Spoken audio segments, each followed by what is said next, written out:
ಓಂ ಶ್ರೀ ಗುರು ಬಸವಲಿಂಗಾಯ ನಮಃ. ಸರ್ವರಿಗೂ ಶರಣು ಶರಣ. ಬಸವಣ್ಣನವರ ಒಂದು ವಚನದ 2 ವಾಕ್ಯಗಳು ನೆನಪಿಗೆ ಬರ್ತಾ ಇದೆ. ಒಂದು, ಸಲ್ಲದ ಹೊನ್ನು ಎಲ್ಲಿದ್ದಡೇನು, ಬಚ್ಚಲ ನೀರು ತಿಳಿದಲ್ಲಿ ಫಲವೇನು.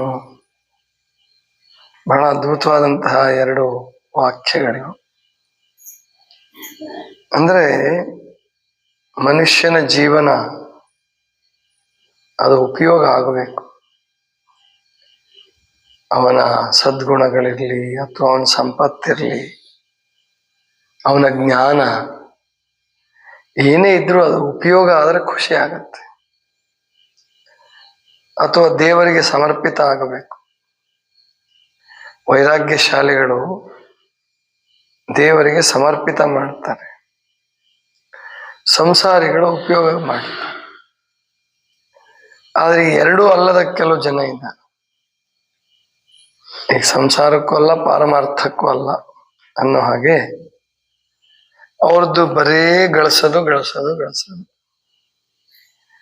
ಗಳಿಸಿಟ್ಟು ಇಟ್ಟು ಇಟ್ಟು ಇಟ್ಟು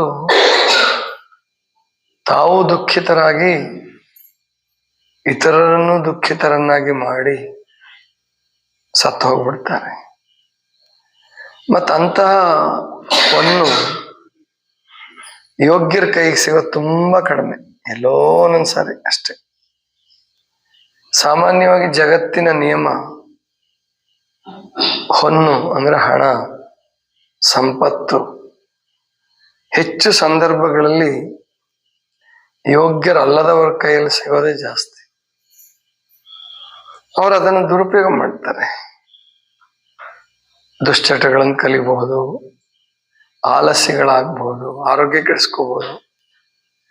ಕೆಡಿಸ್ಕೊಂಡು ಆ ದುಡ್ಡನ್ನೆಲ್ಲ ಹಾಳು ಮಾಡ್ಬಿಡ್ತಾರೆ. ನಾನು ಚಿಕ್ಕವನಿದ್ದಾಗ ಒಬ್ರು ಮಾಸ್ತರ್ ಇದ್ರು, ಮೇಷ್ಟ್ರು. ಕಣ್ ಕಾಣಿಸ್ತಿರ್ಲಿಲ್ಲ ಅವ್ರಿಗೆ. ನಾವು ಕೊನೆಗೆ ನೋಡಿದ್ವಿ ಅಂತ ಅನ್ಸುತ್ತೆ. ತುಂಬಾ ಚಿಕ್ಕವರಿದ್ದೆ, 1ನೇ ಕ್ಲಾಸಿಗೆ ಸೇರಿದಾಗ. ಅವ್ರು ಇನ್ನೇನು ಅಂತಿಮ ಹಂತಕ್ಕೆ ಬಂದಿದ್ರು ಅಂತ ಕಾಣುತ್ತೆ. ಅವರು ಒಂದು ಅಭ್ಯಾಸ ಇಟ್ಕೊಂಡಿದ್ರು, ಅಥವಾ ದುರಭ್ಯಾಸ ಇಟ್ಕೊಂಡಿದ್ರು. ಏನಪ್ಪಾ ಅಂದ್ರೆ ಹಣವನ್ನ ಸಾಲ ಕೊಡೋದು, ಬಡ್ಡಿಗೆ ಸಾಲ ಕೊಡೋದು. ಮತ್ತೆ ಸಾಲ ಇಸ್ಕೊಂಡವರು ಅದ್ರಲ್ಲೂ ಕಣ್ ಕಾಣಿಸ್ಲಾರ್ದವ್ರು ಇಸ್ಕೊಂಡವ್ರು ಕರೆಕ್ಟಾಗಿ ಕೊಡ್ತಾರ? ಇಲ್ಲ. ಆದ್ರೆ ಇವ್ರು ಬಿಡ್ತಿರ್ಲಿಲ್ಲ. ಒಬ್ಬ ಮಗ, ಒಬ್ಬ ಮಗಳು, ಚೆನ್ನಾಗಿ ನೆನಪಿ ಇನ್ನು. ಯಾಕಂದ್ರೆ ಆ ಮಗ ಮಗಳು ನಾವು ಹೈಸ್ಕೂಲ್ ಆದ್ಮೇಲೆ, ಹೈಸ್ಕೂಲ್ ಓದುವಾಗ್ಲೂ ಇದ್ರು. ನಮ್ಗಿಂತ ಸ್ವಲ್ಪ ದೊಡ್ಡವ್ರು ಅವರೆಲ್ಲ. ಈ ಮಗನ ಕರ್ಕೊಂಡು ರಾತ್ರಿ ಎಲ್ಲ ಸುತ್ತ, ರಾತ್ರಿ 12 ಗಂಟೆ ತನಕ ಅವ್ರ ಮನೆ, ಇವ್ರ ಮನೆ, ಅವ್ರ ಮನೆ, ಅವ್ರ ಮನೆ, ಸಾಲ ಕೊಡೋರ್ ಮನೆ, ಸಾಲ ಕೊಟ್ಟಿದ್ದವ್ರ ಮನೆ, ಬಡ್ಡಿ ಇಸ್ಕೊಳಕ್ಕೆ ಅಥವಾ ಸಾಲ ವಸೂಲ್ ಮಾಡಕ್ಕೆ ಓಡಾಡೋದು. ಅಷ್ಟೆಲ್ಲ ಮಾಡಿ ಹೇಳ್ತಿದ್ರು ನಾವು ಚಿಕ್ಕವರಿದ್ದಾಗ. ಸರಿನೋ ಅದು ನಿಜನ ಸುಳ್ಳು ಗೊತ್ತಿಲ್ಲ, ನಿಜನೂ ಇರಬಹುದೇನೋ ಅಷ್ಟೆ. ಅವ್ರ ಹೆಂಡತಿಗೆ ಕಾಯಿಲೆ ಆದಾಗ ಸರಿಯಾಗಿ ಔಷಧಿ ಕೊಡಿಸ್ಲಾರ್ದೇನೆ, ಹಾಸ್ಪಿಟ್ಲಿಗೆ ಕರ್ಕೊಂಡು ಹೋಗ್ಲಾರ್ದೆ ದುಡ್ಡು ಖರ್ಚಾಗತ್ತೆ ಅಂತ ಹಂಗ್ ತೀರ್ಕೊಂಡ್ರು ಅಂತ ಹೇಳ್ತಿದ್ರು. ಹಂಗೇನ್ ತೀರ್ಕೊಳಲ್ಲ. ಸಾವು ಬಂದಾಗ ಅದು ಯಾವ ಔಷಧಿ ಯಾವ ಆಸ್ಪತ್ರೆನೂ ಕಾಪಾಡಲ್ಲ, ಅದು ನಮಗ್ ಗೊತ್ತು. ಆದ್ರೆ ಅವ್ರು ಕೊಡಿಸಿದ್ರೆ ಏನಾಗ್ತಿತ್ತು ಗೊತ್ತಿಲ್ಲ, ಕೊಡಿಸ್ಲಿಲ್ಲ. ಅಷ್ಟೆಲ್ಲ ಮಾಡಿ ಗಳಿಸಿ ಗಳಿಸಿ ಗಳಿಸಿ ಒಂದ್ ಮನೆ ಕಟ್ಟಿದ್ರು. ಸ್ವಂತ ಮನೆ ಆಯ್ತು ಮೈಸೂರಲ್ಲಿ. ಹಣ ಇಟ್ರು, ಎಲ್ಲ ಮಾಡಿದ್ರು. ಅವರು ಒಂದ್ ದಿವಸ ಸತ್ರು. ಸಾಯ್ಲೇಬೇಕಲ್ಲ ಮನುಷ್ಯ, ಎಲ್ಲರೂ ಸಾಯ್ಲೇಬೇಕು. ಅವನು ಮಗ ಏನ್ ಅಪ್ಪನ ಜೊತೆ ಅಡ್ಡಾಡಿದ್ನಲ್ಲ, ಇದೇ ಸಂಸ್ಕಾರ ಅಲ್ಲ. ಅವನಿಗೆ ಬರೀ ಸಾಲ ಕೇಳೋದ್ರ ಬಗ್ಗೆ ಕಿವಿ ಮೇಲೆ ಏನ್ ಬೀಳ್ತಿದ್ವು ಅಂದ್ರೆ ಅದೇ ಬೀಳ್ತಿತ್ತು. ಬಡ್ಡಿ, ಚಕ್ರ ಬಡ್ಡಿ, ಸಾಲ.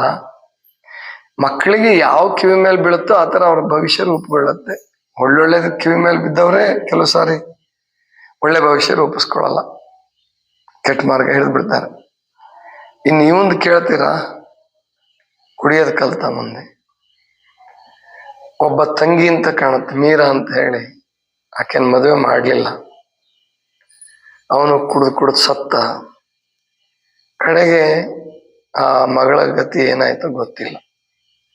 ಅಂದ್ರೆ ಈ ತರಹ ಜೀವನ ಮಾಡಿದಂತಹವರು, ಅಂದ್ರೆ ಇದು ಪ್ರಯೋಜನ ಏನು? ಸಲ್ಲದ ಹೊನ್ನು ಅಥವಾ ಕೆಟ್ಟ ಹಣ ಅಥವಾ ಹಣವನ್ನು ಗಳಿಸೋದಕ್ಕೆ ಇಡದಂತ ಕೆಟ್ಟ ಮಾರ್ಗ.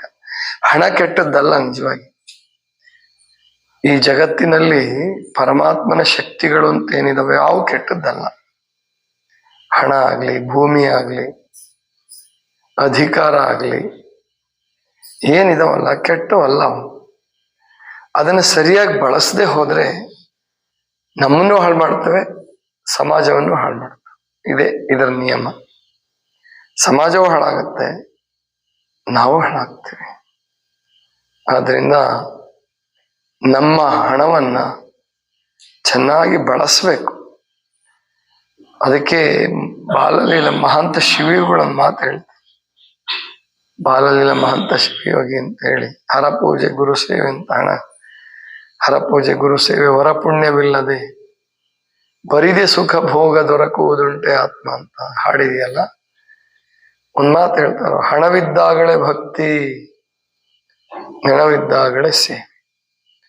ಹಣ ಇದ್ದಾಗಲೇ ಚೆನ್ನಾಗಿ ಖರ್ಚು ಮಾಡಿ, ಚೆನ್ನಾಗಿ ಖರ್ಚು ಮಾಡೋದಂದ್ರೆ ದುಂದು ಮಾಡೋದಲ್ಲ, ಕೆಟ್ಟದ್ದಕ್ಕೆ ಅಥವಾ ಉಪಯೋಗ ಇಲ್ಲದಕ್ಕೆ ಖರ್ಚು ಮಾಡ್ತಾರೆ, ಅದಲ್ಲ. ಚೆನ್ನಾಗಿ ಖರ್ಚು ಮಾಡೋದಂದ್ರೆ ಹಸಿದವರಿಗೆ ಉಣಿಸೋದು, ನೊಂದವರಿಗೆ ಕೊಡೋದು, ಇಲ್ಲದೇ ಇದ್ದವರಿಗೆ ನೀಡೋದು, ಅವರು ಆನಂದ ಪಡೋ ಹಾಗೆ ಮಾಡೋದು. ಸಾಲ ಅಂತ ಕೊಟ್ಟಾಗ ಅವ್ರು ಆನಂದ ಪಡಲ್ಲ, ದಾನ ಅಂತ ಕೊಟ್ಟಾಗ ಆನಂದ ಪಡ್ತಾರೆ. ಇದೇ ಹಣದ ವೈಶಿಷ್ಟ್ಯ.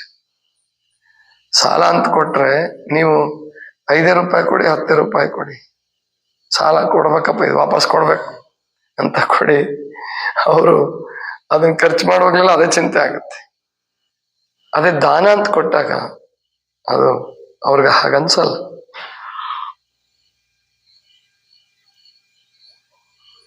ಆದ್ರಿಂದ ಹಣ ಸಂಗ್ರಹ ಒಳ್ಳೇದಲ್ಲ. ಹಂಗಂತ ಹಣ ಕೆಟ್ಟದ್ದು, ಹಣ ಸಂಗ್ರಹಿಸೋದೇ ಬೇಡ ಅಂತಲ್ಲ. ಎಷ್ಟು ಸಂಗ್ರಹ ಬೇಕೋ ಅಷ್ಟು, ಎಷ್ಟು ಖರ್ಚು ಮಾಡಬೇಕೋ ಅಷ್ಟು. ಆನಂದ ಪಡೋದಕ್ಕಾಗಿ ಹಣವೇ ಹೊರತು ಗಳಿಸಿ ಇಡುವುದಕ್ಕಾಗಿ ಹಣ. ಆದರೆ ಜಗತ್ತಿನಲ್ಲಿ ಅನೇಕ ಜನ ಶ್ರೀಮಂತರುಗಳು ಕೃತಕ ಬಡತನವನ್ನು ಉಂಟು ಮಾಡ್ತಾರೆ. ಗಳಿಸಿಟ್ಟು ಕೋಟಿ ಕೋಟಿ ಕೋಟಿಗಟ್ಟಲೆ ಗಳಿಸ್ತಾರೆ, ಆದ್ರೆ ದಾನ ಮಾಡಲ್ಲ. ಕೆಲವರು ದಾನ ಮಾಡ್ತಾರೆ, ಕೆಲವರು ದಾನ ಮಾಡಲ್ಲ. ಯಾರು ದಾನ ಮಾಡ್ತಾನೋ ಅವನು ಇಹದಲ್ಲಿ ಪರದಲ್ಲಿ ಎರಡೂ ಕಡೆಯೂ ಸುಖಿಯಾಗಿರ್ತಾನೆ. ಹೇಳ್ತಾರ ಎಲ್ಲ ಶರಣರು ಹೇಳ್ತಾರೆ, ಸರ್ವಜ್ಞನು ಹೇಳ್ತಾನೆ. ಬಹಳ ಅದ್ಭುತವಾದ ಮಾತು ಹೇಳ್ತಾನ ಸರ್ವಜ್ಞ. ಈವಂಗೆ ದೇವಂಗೆ ಆವುದಂತರವಯ್ಯ, ಈವಂಗೆ ದೇವಂಗೆ ಆವುದಂತರವಯ್ಯ. ದೇವನು ಜಗಕ್ಕೆ ಕೊಡುತ್ತೇನು ಕೈಯಾರೆ, ಈವನೇ ದೇವ ಸರ್ವಜ್ಞ. ಅಂದ್ರೆ ದೇವ್ರು ಬಂದು ಮನುಷ್ಯರಿಗೆ ನೇರವಾಗಿ ಕೊಡಲ್ಲ. ಅವನು ಮಳೆ, ಬೆಳೆ, ಭೂಮಿ, ಪ್ರಾಣಿಗಳು, ಪಕ್ಷಿಗಳು, ಬಂಗಾರ ಎಲ್ಲವನ್ನೂ ಸೃಷ್ಟಿ ಮಾಡಿ ಬಿಟ್ಬಿಟ್ಟಿದ್ದಾನೆ. ಅದನ್ನು ಸರಿಯಾಗಿ ಬಳಸಿ ಜಗತ್ತಿಗೆ ಹಂಚಿ ಆನಂದ ಪಡೋದಕ್ಕೆ ಇವನಿಗೆ ಬರ್ಬೇಕಾಗತ್ತೆ ಮನುಷ್ಯನಿಗೆ. ಅದಕ್ಕೆ ಯಾರು ದಾನಿ ಇದ್ದಾನೋ, ಕೈಯಾರೆ ಕೊಡ್ತಾನೋ ಅವನೇ ದೇವರು ಅನ್ನುವ ಮಾತನ್ನ ಸರ್ವಜ್ಞ ಹೇಳ್ತಾರೆ. ಅದನ್ನ ಬಸವಣ್ಣವರು ಇನ್ನೊಂದು ರೀತಿ ಹೇಳ್ತಾರೆ, ಸಲ್ಲದ ಹೊನ್ನು ಎಲ್ಲಿದ್ದಡೇನು, ಬಚ್ಚಲ ನೀರು ತಿಳಿದಲ್ಲಿ ಫಲವೇನು. ಬಚ್ಚಲ ನೀರು ಒಂದ್ ಕಡೆ ನಿಂತು ಅದು ಕೂಡ ತಿಳಿ ಆಗ್ತದೆ.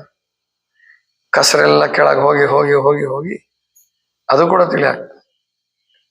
ಆದ್ರೆ ಅದನ್ನ ಯಾರು ಕುಡಿತಾರ? ಕುಡಿಯಕ್ ಬರ್ತದ? ಬರಲ್ಲ. ಬಚ್ಚಲ ನೀರು ತಿಳಿದಲ್ಲಿ, ಬಚ್ಚಲ ಅಂದ್ರೆ ಗಟಾರ, ಚರಂಡಿ, ಅದು ಉಪಯೋಗ ಆಗೋದಿಲ್ಲ.